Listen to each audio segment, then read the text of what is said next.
Shalom, selamat malam semuanya. Shalom. Kita bertemu di Zoom sesi pertama pendalaman Alkitab dengan seri manusia. Subtema kita adalah in the beginning, pada mulanya. Ya, tolong di mute semua, kecuali saya tentunya. Co-host, tolong di mute semua. Ya. Ya, kecuali saya ya. Oke. Nah, jadi kalau kita akan melalui seri panjang, Bapak Ibu jangan belajarnya jangan buru-buru. Nanti kita tidak bisa menikmati apa yang kita lalui. Kita harus belajar secara perlahan namun pasti. Jadi supaya apa yang kita pelajari itu benar-benar melekat dalam hidup kita dan kita berubah. Sebab kalau hanya menjadi pintar, banyak orang pintar, tapi tidak berubah. Jadi tujuan pendalaman Alkitab online ini bukan menjadikan manusia jadi pintar, tapi menjadikan manusia pikiran dan hatinya berubah seturut kehendak Tuhan. Jadi subtema kita adalah in the beginning. Ini akan setiap Rabu jam 7 malam. Jadi Rabu malam ini adalah malam pertama. Ya. Sebelumnya kita perlu sepakat dulu ya bahwa aturan main dalam Zoom ini yang pertama memakai nama sesuai dengan registrasi ya. Jadi jangan namanya nama handphonenya. Itu yang pertama. Yang kedua, selama sesi harap mic-nya di mute supaya tidak banyak mengganggu suara yang lain. Dan disarankan menggunakan headset meskipun ini tidak mutlak. Tidak pakai juga nggak apa-apa, kalau di kamar sendirian kan nggak apa-apa. Jika ingin bertanya bisa raise hand atau chat saja, chat ke co-host dalam hal ini. Jadi Bapak Ibu tidak akan bisa chat satu sama lain, tetapi kalau chat bisa ke host, co-host. Co-host kita ada 3 orang, Saudari 20, Saudari Ripka, dan Putri. Jadi Bapak Ibu bisa chat ke sana untuk bertanya. Nanti di akhir sesi ini akan makan waktu 30 menit, 1 jam, kemudian dilanjutkan 30 menit tanya jawab. Jadi Bapak Ibu kalau ada pertanyaan jangan ditunda, langsung chat saja, bisa ke 20, bisa ke Ripka, bisa ke Putri. Ya. Saya sarankan untuk menyiapkan Alkitab dan buku catatan, tapi yang lebih utama lagi adalah hati dan pikiran kita. Sebab belajar firman tidak hanya pakai pikiran, terutama hati. Nanti kita akan lihat bahwa banyak orang pintar pun belum tentu mengerti. Nah, yang lebih penting lagi adalah sesi ini adalah sesi belajar, bukan debat. Jadi kalau ada yang ikut join tapi sudah pintar ya jangan ikut ini karena ini untuk belajar. Ya. Tapi kalau memberikan masukan dipersilakan. Perbedaan-perbedaan kita terima tidak masalah, asal dasarnya Alkitab. Justru dengan cara perbedaan itu kita akan menjadi sehat pikiran kita. Terkadang kita bisa salah. Terkadang Bapak Ibu juga bisa salah. Ya. Oke. Kemudian bagi yang belum mendaftar teman-temannya, kamarnya sudah penuh, tapi dipersilahkan untuk mendaftar terus. Kenapa?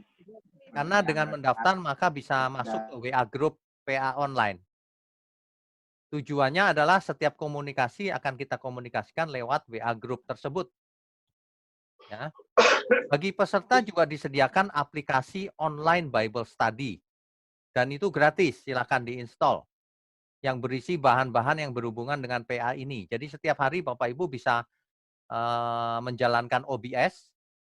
Dan di sana ada renungan, bahan-bahan, slide yang kita bahas ini. Saya bisa bagikan lewat OBS. Nanti disilakan diinstal. Kalau yang belum install silakan tanya ke co-host. Ya. Nanti dan di WA Group kita sudah jelaskan bagaimana menginstalasinya. Ya. Nah, tapi untuk Bapak Ibu yang belum sempat join malam ini atau setiap Rabu malam, tidak usah khawatir sebab setiap sesi ini direkam dan eh, nanti akan saya upload ke YouTube. Jadi tidak ada masalah. Kita akan lihat rekamannya di YouTube. Ya, kalau kita bicara tentang topik manusia ini, ya, manusia ini sebenarnya adalah satu pokok utama di dalam keselamatan. Sebab yang menjadi subjek, yang menjadi objek keselamatan adalah manusia. Makhluk lain tidak. Setan juga tidak termasuk. Iblis tidak termasuk. Roh jahat tidak termasuk. Yang satu-satunya objek keselamatan adalah manusia. Objek keselamatan itu hanya manusia. Konteksnya yang mau diselamatkan adalah manusia. Sedangkan iblis, setan, dan roh-roh jahat tidak akan diselamatkan. Bukan objek keselamatan. Ya, jadi itulah sebabnya topik ini adalah topik yang sangat penting. Karena kita manusia. Jadi banyak orang tidak mengerti tentang pengertian ini, manusia.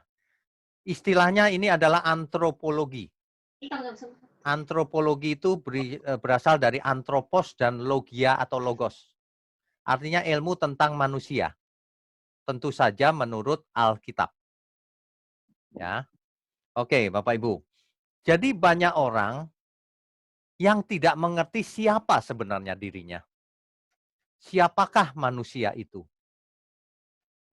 Sehingga ia berkelakuan tidak seperti seharusnya. Orang tidak tahu siapa jati dirinya. Jadi itulah sebabnya kita bisa melihat banyak orang aneh setiap harinya. Ada yang sombong, ada yang jahat bahkan, ada yang sukanya senang membuli orang, ada yang sukanya serakah menipu sana sini, ada yang dengan orang tua pun bisa benci. Ini manusia-manusia yang tidak mengerti siapa dirinya, untuk apa ia diciptakan, bagaimana proses penciptaannya. Bagaimana mungkin manusia yang diciptakan Tuhan kok bisa jatuh dalam dosa? Apakah Tuhan yang salah? Atau bagaimana ini? Nah, pertanyaan-pertanyaan seperti ini akan kita jawab melalui kelas ini panjang lebar nantinya. Jadi, Bapak Ibu harus tahu kenapa kita belajar tentang manusia. Karena kita manusia. Tujuannya apa sih manusia itu diciptakan? Tujuannya apa? Banyak orang tidak tahu, bukan? Hidup ini untuk apa? Coba kalau kita ditanya, setiap kita ditanya, hidup ini untuk apa? Nanti jawabannya sulit tuh. Kalau kita mengerti siapa diri kita, mengapa kita diciptakan, tujuannya apa, maka kita bisa memposisikan diri kita dengan benar di hadapan Tuhan.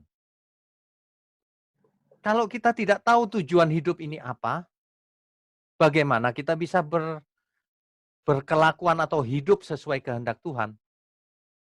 Makanya kalau ada di antara kita yang belum tahu untuk apa hidup ini, cocok ikut pendalaman Alkitab online ini. Sebab saya percaya firman yang ditabur dengan benar dan dimengerti dengan benar, maka membuat orang yang mengerti itu hidupnya berbuah-buah. Ada yang 30 kali, ada yang 60 kali, bahkan ada yang 100 kali. Bapak Ibu buktikan sendiri, bertekun ikut pendalaman Alkitab ini, nanti setelah 6 bulan aja sudah terasa perubahannya.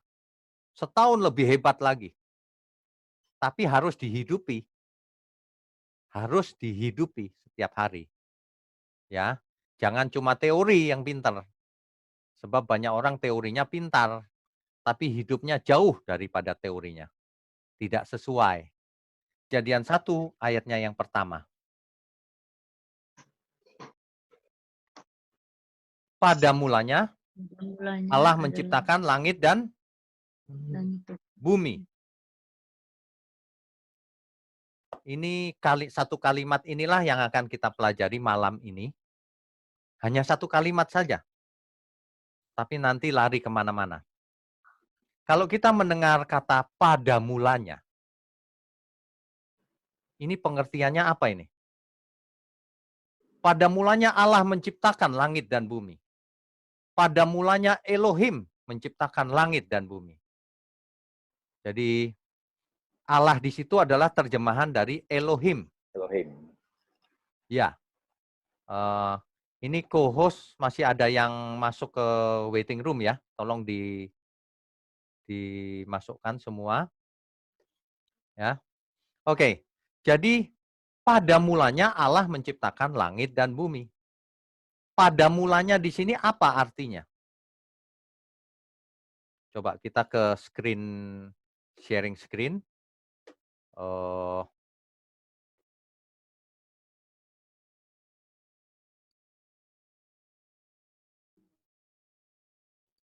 Ya, Bapak Ibu bisa melihat screen ini ya? Bisa. Oke. Ya, Pak, Ini jelas, adalah Pak. kitab Kejadian 1 ayat 1. Teks aslinya seperti ini. Jadi bunyinya begini Bapak Ibu. Bereshit bara Elohim et hasamayim wa et haaretz. Jadi Tuhan itu Allah itu terjemahan dari Elohim. Bapak Ibu mesti membiasakan diri dari sekarang bahwa Allah di Alkitab kita itu terjemahan dari Elohim. Ya. Elohim, pada mulanya Elohim menciptakan langit dan bumi. Kita mulai dari kata pertama ya, Bereshit. In the beginning, terjemahan dalam bahasa Inggrisnya. In the beginning ini, ya, sebenarnya tidak terlalu tepat terjemahan ini. Jadi, in the beginning itu sebenarnya tidak terlalu tepat. Bagi orang yang mengerti bahasa Ibrani, pada mulanya ini, teks asli Ibraninya adalah Bereshit. Bereshit ini artinya sebenarnya tidak bisa disebut in the beginning. Ini kan video kan? Yang bisa disebut adalah terjemahannya mungkin bisa menjadi in a beginning. Atau in the beginning of. Jadi pada mula sesuatu. Pada mulanya apa? Bapak Ibu jangan berpikir itu pada mulanya itu Allah mula-mula. Ini adalah konteksnya pada mula penciptaan langit dan bumi. Jadi Allah tidak mempunyai mula-mula, tidak mempunyai akhir. Ini perlu diingat ya, Bapak Ibu sekalian ya, bahwa Allah kita itu, Elohim itu, tidak punya awal, tidak punya akhir. Jadi kalau itu pada mulanya itu di situ bukannya pada mulanya Tuhan, awalnya Elohim, bukan. Ini adalah awal mulanya Elohim menciptakan langit dan bumi. Dari sisi manusianya. Sebab Elohim atau Allah hidup dalam bukan dimensi waktu. Hidup di kekekalan. Kalau kita bicara kekekalan, itu artinya tidak ada waktu. Tidak ada awal, tidak ada akhir. Allah ada di kekekalan. Nah, jadi ketika Alkitab berkata pada mulanya, itu konteksnya adalah ketika penciptaan, yang mengawali penciptaan adalah Allah, Elohim. Di situ dipakai kata bara. Bereshit bara Elohim. Elohim itu Allah, bara itu mencipta, Bereshit itu pada mulanya. Dipakai kata bara ini, Bapak Ibu perlu, meskipun ada yang awam, ada yang sekolah teologi ya, tapi perlu tahu kata bara ini hanya digunakan untuk Elohim, untuk Allah, untuk Tuhan. Tidak untuk yang lain. Kenapa? Karena bara ini konteksnya adalah mencipta tanpa bahan. Jadi bayangkan Bapak Ibu, Allah kita mencipta tanpa ada bahannya. Itulah kata kerja bara, tanpa bahan. Nah, kalau manusia membuat rumah, ada bahannya. Manusia membuat pakaian, ada bahannya. Tapi kalau Allah membuat langit dan bumi dan segala isinya, tanpa bahan. Makanya ada kata bara. Bara ya. Coba kita share screen-nya. Bara. Ini dia. Kata bara. Jadi Bapak Ibu bisa lihat ini. Ini nih. Ini yang saya lingkari nih. Kata bara ini kata kerja, mencipta tanpa bahan. Dari tidak ada menjadi ada. Ya, bara. Nah, jadi tidak ada manusia yang memakai kata kerja ini, bara. Itu sebabnya tidak ada kata-kata yang pakai kata bara. Ya. Jadi tidak ada manusia yang menggunakan kata bara. Karena bara ini dipakai oleh Allah untuk mencipta tanpa bahan. Sedangkan manusia tidak bisa mencipta tanpa bahan. Jadi Bapak Ibu coba punya pengertian sekarang ini. Sebenarnya tidak ada manusia yang bisa mencipta. Coba dicatat baik-baik. Siapa yang mencipta pakaian kita ini? Tidak. Yang ada penjahit, bukan pencipta. Yang ada adalah pembuat Penjahit. perakit kainnya. Jadi bukan mencipta dari nggak ada menjadi ada. Tapi menemukan. Misalnya seorang ilmuwan. Seorang ilmuwan menemukan hukum gravitasi. Isaac Newton misalnya. Apakah ia yang menciptakan hukum gravitasi? Bukan. Ia hanya menemukan bahwa ternyata di alam ini ada hukum gravitasi. Semua hukum-hukum yang ada bukan manusia yang membuat.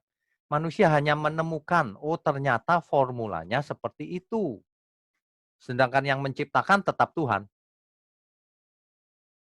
Satu-satunya penggunaan kata bara yang diterapkan oleh manusia adalah seorang pesulap. Bapak Ibu tahu tukang sulap ya. Tukang sulap itu kalau dia beraksi, di topinya belum ada kelinci, lalu dia pakai kata abra kadabra. Lalu kelincinya muncul. Seolah-olah ia mencipta dari tidak ada menjadi ada. Nah makanya di kata abra kadabra itu ada kata bara. Kata kerja bara. Abara kadabra. Nah, tapi itu tukang sulap. Tidak benar-benar mencipta dari yang tidak ada. Ya, kita sudah bahas in the beginning, pada mulanya itu konteksnya adalah dari sisi manusia, penciptaannya. Kalau dari sisi Allah, Allah tidak punya permulaan dan tidak punya akhir. Manusia waktu menciptakan langit dan bumi ini hanya salah satu permulaan. Kita tidak tahu permulaan yang lain ada atau tidak. Tapi kalau konteksnya manusia, pada mulanya Allah menciptakan langit dan bumi yang sekarang ini ada. Gitu. Dan kata mencipta bara hanya dipakai Allah, kecuali oleh tukang sulap. Nggak apa-apa lah, itu kan cuma yang namanya tukang sulap ya. Bara.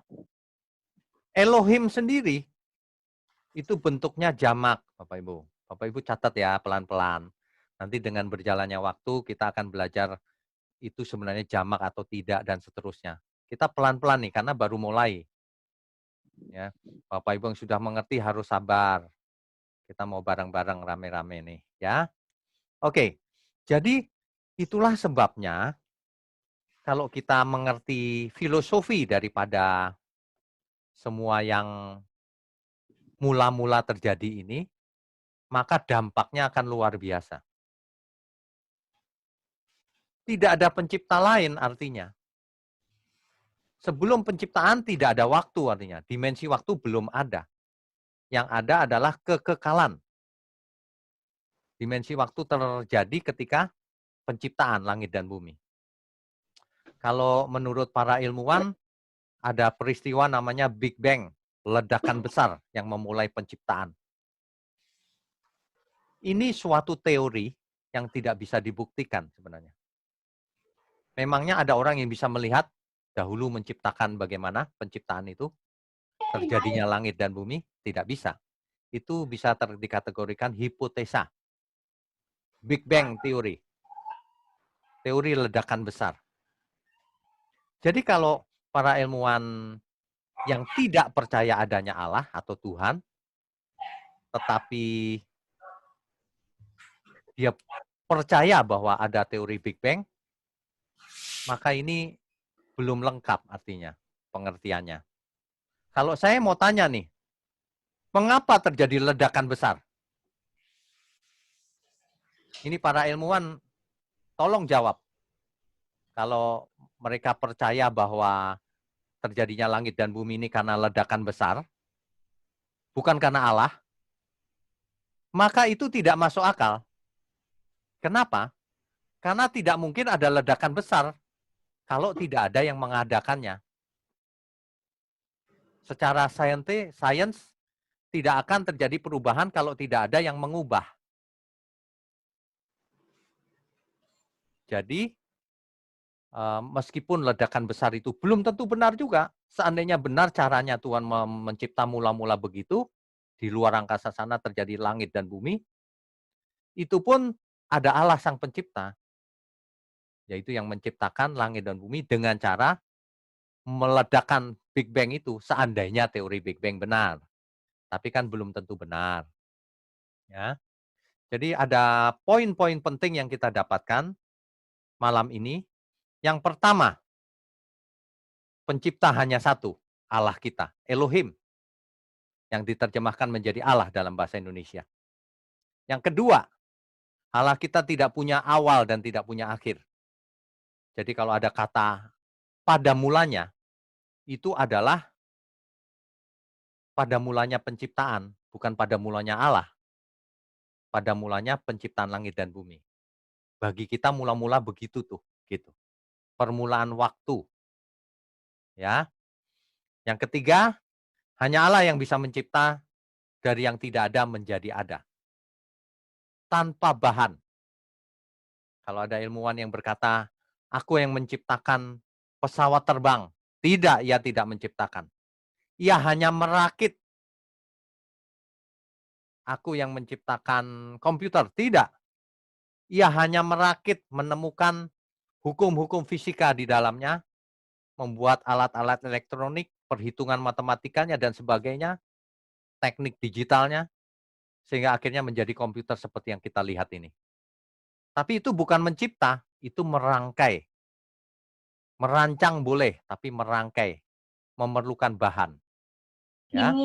Di-mute biar nggak bisa. Nah, jadi dari Kejadian 1 ayat 1 ini kita sudah mulai mengerti beberapa poin penting. Tolong dicatat baik-baik. Itu tadi, ada 3 minimal. Ya. Kita lanjutkan. Pada mulanya Allah menciptakan langit dan bumi. Saya sharingkan screen saya lagi. Ya. Semua melihat ya? Ya. Pada mulanya, in the beginning, God created the heavens. The heavens ini, Shamayim ini, pakai kata definite artikel di depannya, H. Itu the bahasa Inggrisnya. The heavens.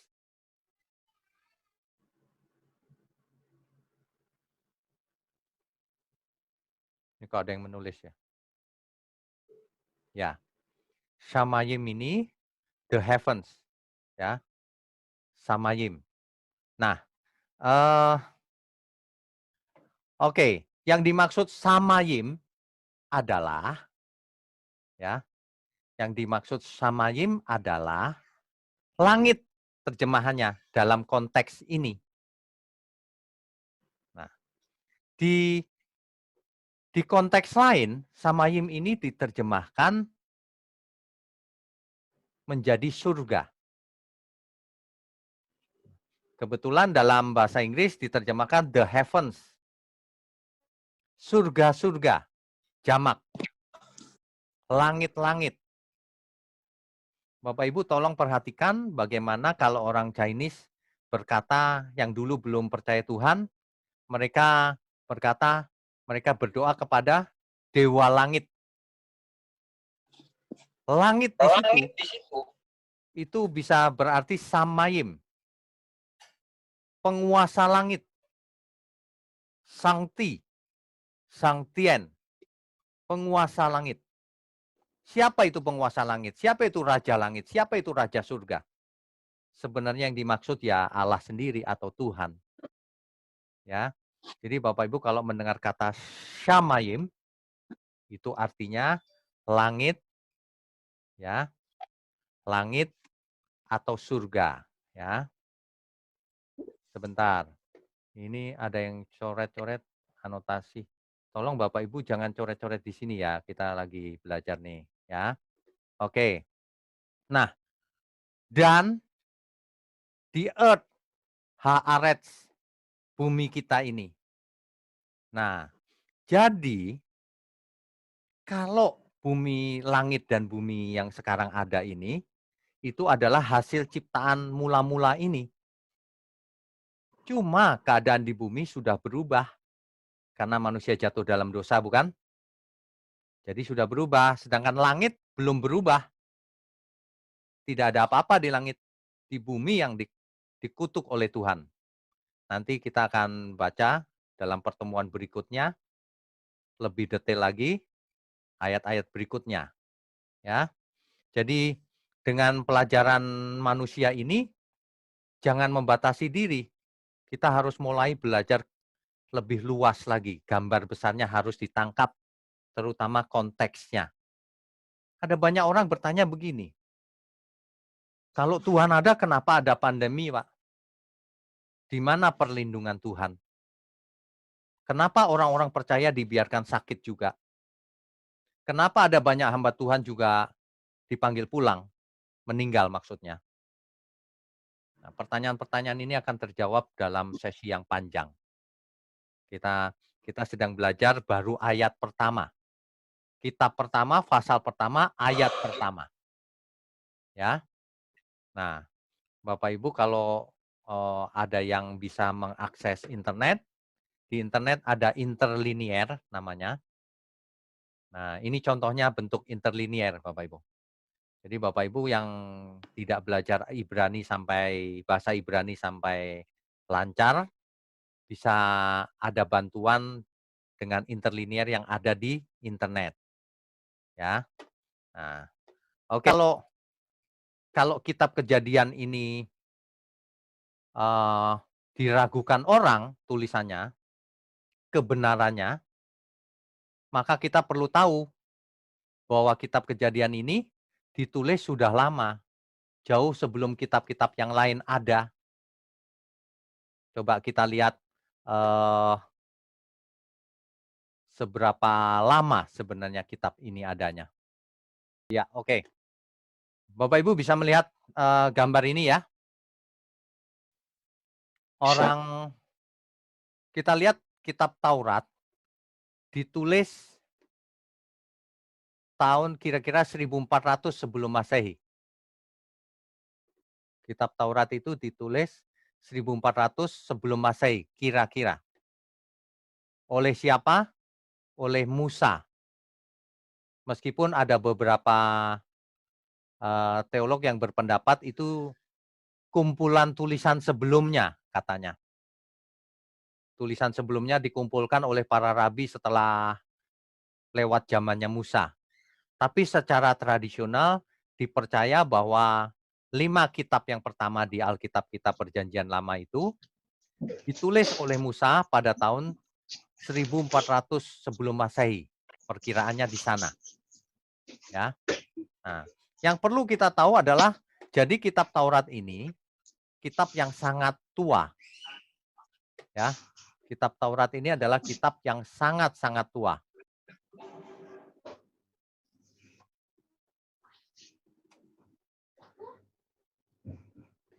Adalah kitab yang sangat tua. Kenapa? Karena di tahun 563 sebelum Masehi, tokoh agama Buddha baru lahir, Siddhartha lahir. Siddhartha Gautama. Kemudian tahun 551 sebelum Masehi, Konfusius lahir. Tokoh agama Konghucu. Kemudian sekitar tahun 600 sebelum Masehi sampai 400 sebelum Masehi, karena ini banyak pendapat, maka sekitar itu ada tokoh yang namanya Lao Tzu menulis Tao Te Ching, kitab perubahan. Ini merupakan dasar daripada agama Tao.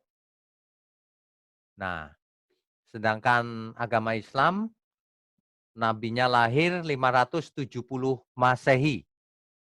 Artinya kalau kitab Taurat jauh lebih tua. Jadi kalau dibandingkan tahun 2020, itu sudah hampir berapa itu?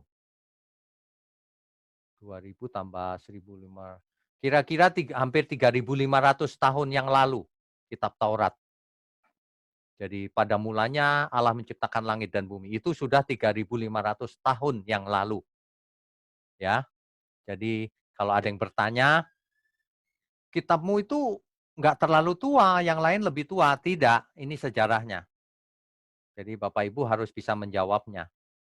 Ini sejarah tidak bisa diubah-ubah. Sejarah ya begini. Gitu ya. Oke. Nah, jadi kebenaran itu seperti saya sering bicara, kebenaran itu sesuai dengan fakta. Fakta sesuai dengan Alkitab tentunya.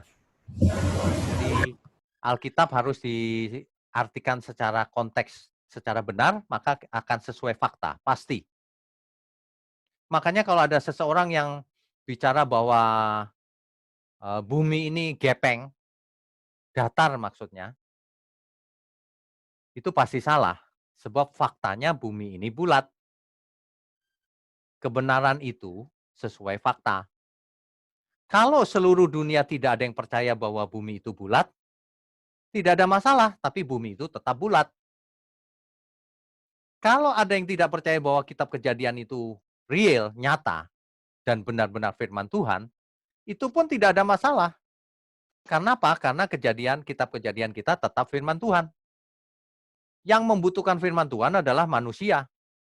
Jangan dibalik. Tidak ada yang percaya seluruh dunia pun tidak ada masalah. Kebenaran tetap kebenaran. Tuhan tidak membutuhkan manusia. Manusialah yang butuh Tuhan. Jadi kalau kita diciptakan dari tidak ada menjadi ada, itu pun sudah anugerah. Anugerah yang luar biasa. Ya, poin-poin ini dicatat ya Bapak Ibu ya. Ada banyak hal yang kita akan dapatkan selama sesi-sesi berikutnya. Nah, sebelum kita lanjutkan, saya mau bicarakan soal, ya ini dia. Coba saya sharingkan dulu ya. Share screen. Oke. Jadi Bapak Ibu, saya sarankan untuk menginstal aplikasi OBS. Nanti mulai malam ini, besok, Bapak Ibu kalau menjalankan OBS, langsung di layarnya tampil bahan-bahan yang berkaitan dengan apa yang kita bahas ini. Bisa berupa teks, bisa berupa gambar, bisa campuran, ada suara, ada video, dan seterusnya. Jadi saya akan supply terus bahan-bahannya, sedikit demi sedikit, setiap hari dipelajari. Jadi seperti sekolah aja Bapak Ibu. Jadi enak, di rumah, setiap hari pakai handphone, sudah ngumpul di situ bahannya. Itu sebabnya saya sarankan semua untuk bergabung, supaya apa?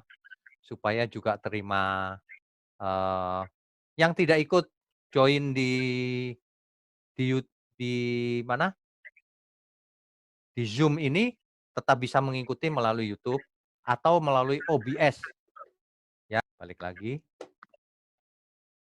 ya. Jadi tujuan daripada kita belajar ini, in the beginning ini akan lanjut ke sesi kedua nanti tetap in the beginning, karena kita belum apa-apa. Jadi kita itu harus mengerti benar, kita sampai di zaman ini apa yang terjadi selama ini. Jangan kita mengulang kesalahan yang sama yang terjadi di masa lalu. Nah, dulu Adam buat salah, kita jangan buat salah lagi. Sejarah sudah begitu banyak, ada agama-agama yang lahir setelah zaman Taurat. Kita baca Taurat, firman Tuhan yang mula-mula, ya. Kalau baca Alkitab jangan buru-buru. Kan banyak orang membaca Alkitab itu buru-buru. Terus ini kalau ditanya temannya, "Kau sudah berapa?" "Sudah 10 kali." "Aku 20 kali." Tidak penting. Yang penting adalah mengerti. Jadi mulai sekarang harus membaca ayat dengan mengerti konteksnya. Jangan cuma menggunakan kamus atau leksikon atau dictionary atau kemampuan berbahasa Ibrani atau kemampuan berbahasa Yunani tanpa melihat konteks. Sebab konteks lebih penting dari semuanya itu.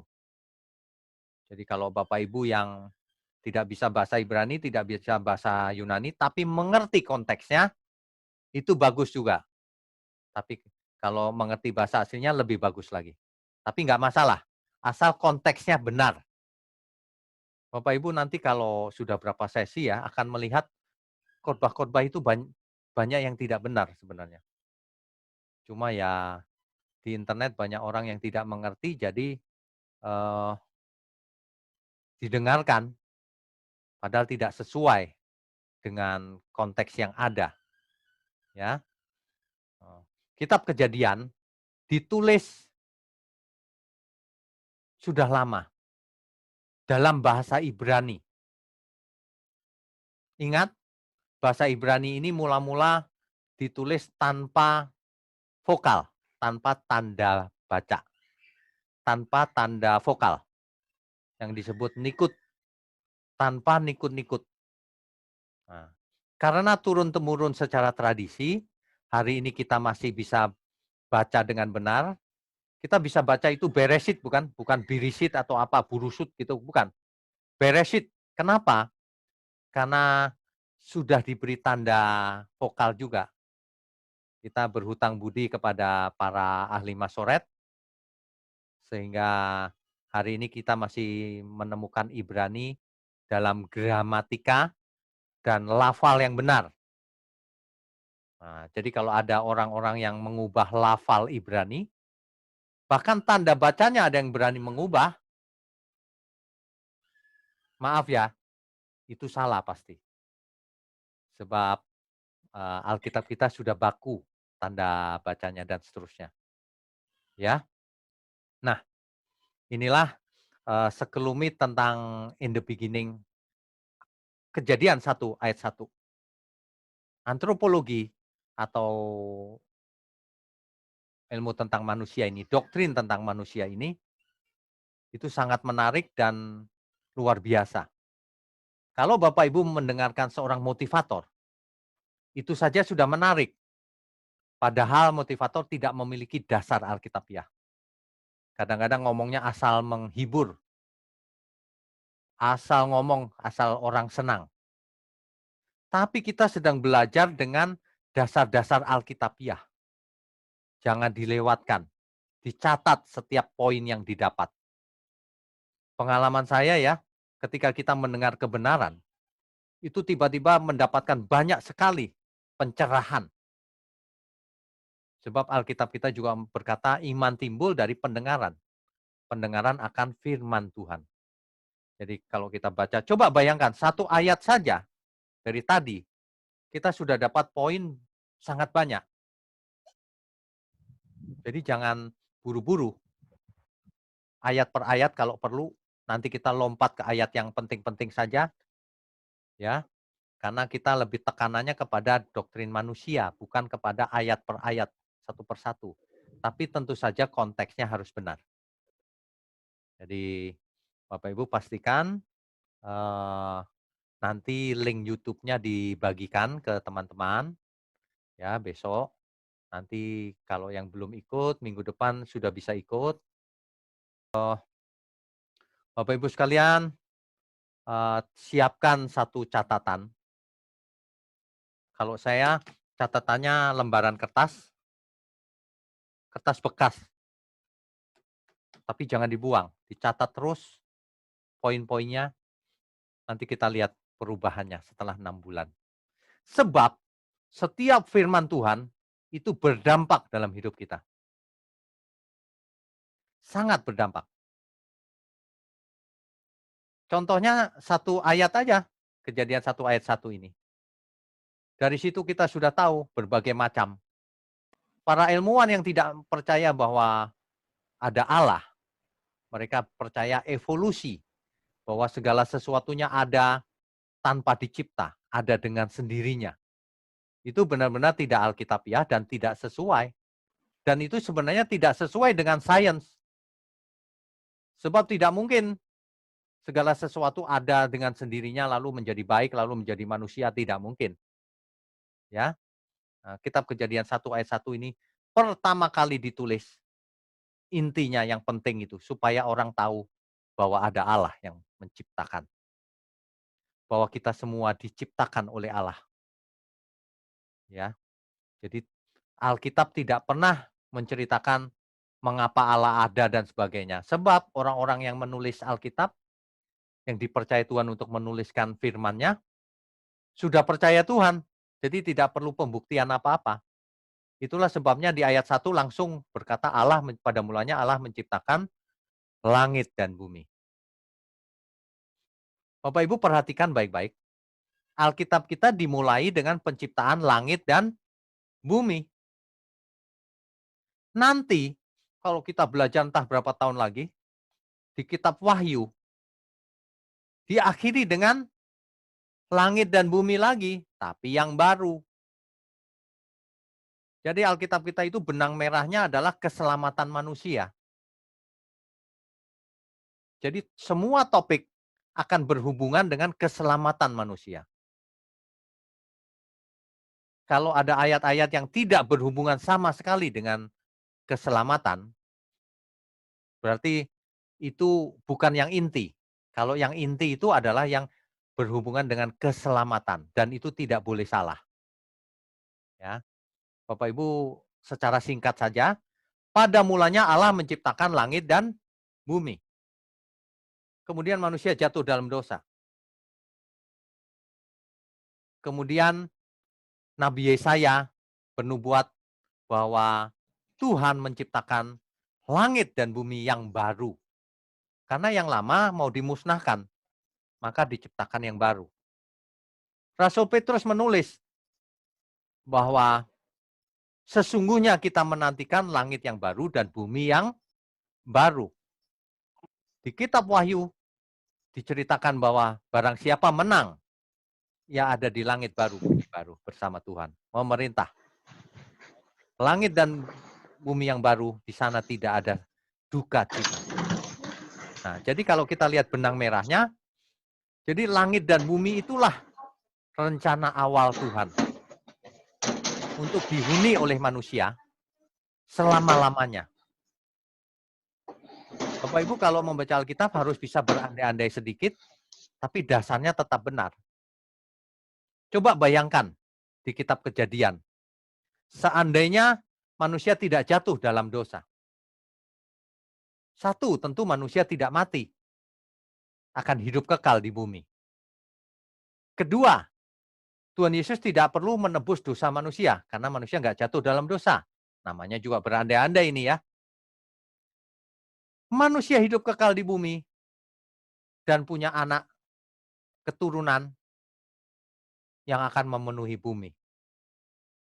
Dan itulah tidak akan ada neraka lagi. Dan itulah sebenarnya bumi ini direncanakan Tuhan sebagai surganya manusia. Nah, ini sederhana sebenarnya. Tapi karena manusia jatuh dalam dosa, maka bumi ini tidak jadi menjadi surga. Sebab kalau kita berkata Shamayim, maka itu langit dan bumi, termasuk bumi. Shamayim itu sebenarnya universe, jagat raya. Jadi termasuk bumi. Jadi kalau manusia tidak jatuh dalam dosa, maka hidup kekal di bumi selamanya. Maka bumi ini sebenarnya surganya manusia.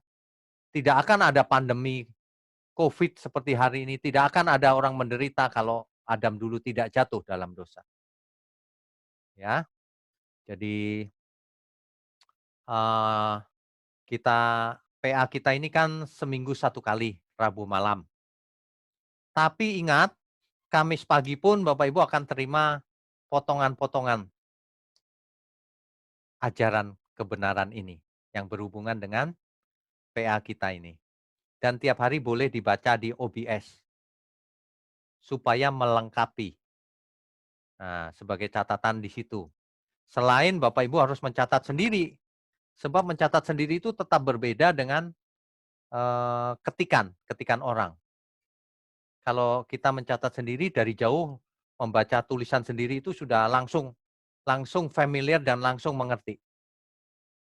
Jadi Bapak Ibu jangan hanya mendengar, coba mendengar sekali lagi, dibikin ringkesannya, dibuat ringkasannya, dibuat sketsanya, catatan-catatan pentingnya, supaya sekali belajar jangan balik-balik lagi. Banyak orang belajar Alkitab, setelah sampai di Wahyu, Kejadian lupa. Jangankan sampai Wahyu, baru Keluaran, Kejadian sudah lupa lagi. Ini serius loh, belajar, catat. Bayangkan kalau satu hari satu lembar kecil, 1 tahun ada 360 lembar, tebal sekali itu. Bapak Ibu akan berubah. Belajar yang benar itu begitu. Bukan cuma mendengar, amin, lalu besok lupa. Ya, oke, Bapak Ibu yang akan bertanya silahkan chat langsung ke co-host kita, bahwa kita belajar pengertian tentang doktrin manusia ini sangat penting, sebab seseorang yang tidak mengenal siapa dirinya, ia tidak akan mengerti siapa dirinya di hadapan Tuhan. Ia tidak akan bisa memposisikan dirinya di hadapan Tuhan dengan benar. Ia tidak akan dapat menyenangkan hati Tuhan. Sebab tidak mengerti asal-usulnya siapa dirinya, untuk apa diciptakan, posisinya bagaimana. Coba kita lihat, banyak orang kalau ketemu Tuhan, aku klaim janjinya. Seolah-olah ia punya hak untuk mengklaim Tuhan. Dia tidak tahu posisinya di hadapan Tuhan. Berani mengklaim Tuhan. Berani menggunakan nama Tuhan untuk mengklaim. Dalam nama Yesus katanya. Emangnya nama Yesus bisa dipakai sembarangan? Ya kan? Jadi kalau seseorang tidak mengenal siapa dirinya, maka ia tidak akan mengasihi siapa dirinya. Tidak bisa mengasihi dirinya dengan benar. Kalau ia tidak bisa mengasihi dirinya dengan benar, ia tidak akan bisa mengasihi orang lain dengan benar. Tidak mungkin. Karena cara berpikirnya salah. Ya. Jadi kita belajar hal ini itu supaya kita mengerti siapa diri kita, bagaimana mulanya, rencananya Tuhan bagaimana, siapa Tuhan termasuk, ya, dampaknya apa dalam hidup kita hari ini. Ya. Coba kita baca Matius 22 ayat 39 sebelum kita akhiri. Matius 22 ayat 39. Ini adalah ayat di mana Tuhan Yesus ditanya hukum yang terutama oleh orang-orang yang di sekelilingnya, orang Yahudi terutama. Karena orang Yahudi mempunyai 613 aturan Taurat. Maka Yesus ditanya, sebenarnya intinya apa Tuhan? Nah, Tuhan jawab, kasihlah Tuhan Allahmu dengan segenap hatimu, dengan segenap kekuatanmu, dengan segenap yang ada padamu, dengan segenap pikiran, akal budi, dan seterusnya. Termasuk dengan segenap uang kita, dengan segenap waktu kita, dengan segenap mulut kita, dengan seluruh hidup kita. Nah, di ayat 39, Tuhan berkata begini, dan hukum yang kedua yang sama dengan itu, ialah kasihilah sesamamu manusia seperti dirimu sendiri. Kalau seseorang tidak bisa mengasihi dirinya sendiri, bagaimana ia bisa menjalankan hal ini? Bagaimana supaya seseorang bisa mengasihi dirinya dengan benar? Belajarlah dari Alkitab, apa kehendak Tuhan. Untuk apa kita dicipta? Rancangan mula-mula itu seperti apa? Kenapa kita sekarang begini? Kenapa manusia jatuh dalam dosa? Nah, semua ini akan kita jawab dalam sesi-sesi panjang pendalaman Alkitab online ini. Saudara sekalian, bicara soal kebenaran, setiap orang merasa benar. Makanya semua kecap dinomor satukan. Ada orang yang mengatakan saya paling benar, ini paling benar, itu paling benar. Mana sebenarnya yang paling benar? Oleh sebab itu, hadiri seminar 7 natur kebenaran dan aplikasinya. Seminar ini wajib dihadiri oleh para teolog, apologet, pengkhotbah, bahkan oleh para jemaat sendiri. Agar kita bisa membedakan manakah yang benar, manakah yang salah. Inilah alat uji kebenaran yang sangat objektif dan alkitabiah. Pastikan saudara ikut dan ajak seluruh saudara dan sahabat-sahabat. Bapak-bapak dan ibu-ibu yang terkasih dimanapun berada, yuk kita belajar pelajaran Alkitab bersama secara online. Setiap hari Rabu jam 7 malam bersama pendeta Bapak Wignio Tanto secara online, bisa melalui Zoom. Tetapi kita harus mendaftarkan dulu ke nomor berikut ini. Selamat bergabung dan Tuhan Yesus memberkati.